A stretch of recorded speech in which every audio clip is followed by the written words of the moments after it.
In this video, I'll show you how to translate a document inside of Google Docs. If this video helps, please consider subscribing to the channel, giving the video a like so others can find it. First, we will open the document that we want to translate.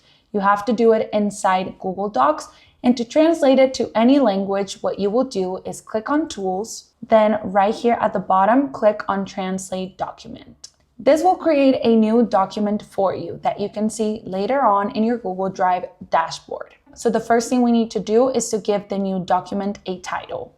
And right here at the bottom, you're going to choose the language that you want to translate this document to.